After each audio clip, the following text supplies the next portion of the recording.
somewhere along the way, we took the ferry together, and that's when we kind of came up with that idea for the opening ferry shot. It's interesting in terms of the height, the camera height. If you're like that, you can't see that it's water. This background moving, weird.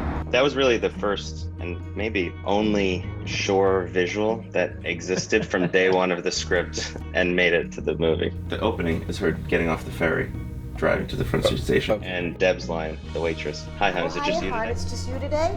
Those are truly the only two things that made it into the film from that early draft. I kind of threw it at you while I was traipsing around the world, going to fun festivals in Barbados with Bernard and Huey.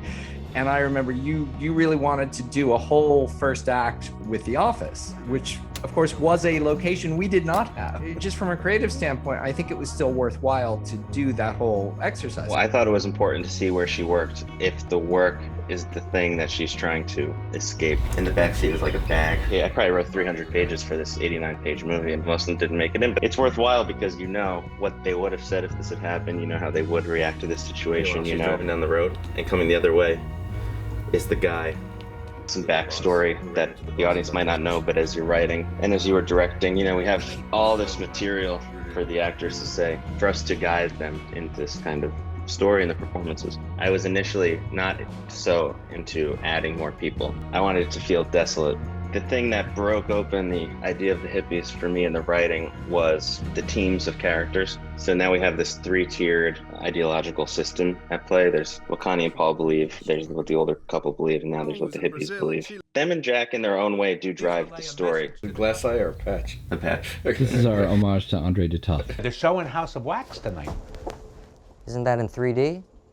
They are constantly affecting the kind of emotional state of our lead characters. Without them, like the pinball, Connie and Paul might have kept going left if the hippies weren't a wall that bounced them back right, and they might have kept going right if the Jack wasn't a wall that bounced them off left. Some electric Kool-Aid. Liquid courage for the revolution. Writing the hippie stuff was some of the most fun in the movie because they really just get to go. These are people who pontificate. Do you remember the genesis of the Wonder Bread conspiracy? That was you.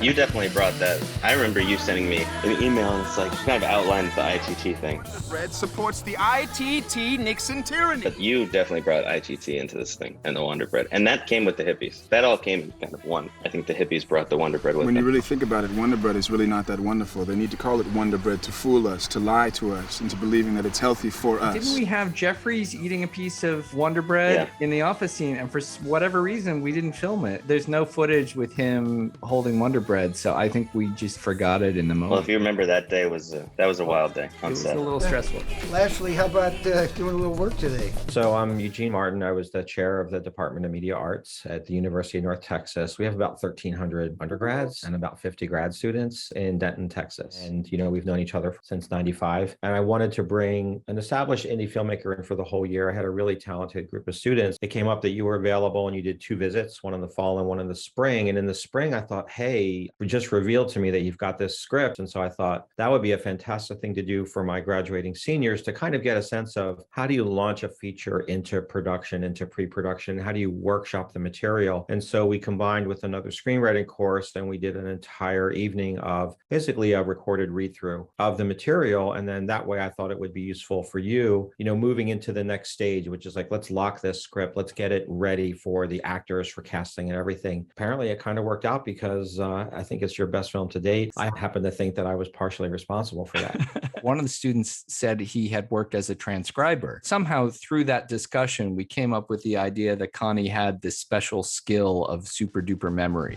And that unlocked a lot in the writing process for us, even though we were pretty close to a final draft. Linguine with marinara, clam sauce, spicy but not too spicy, comes with a side salad, choice of Thousand Island, Italian or French dressing, or vegetable medley, broccoli, peas, and lima beans.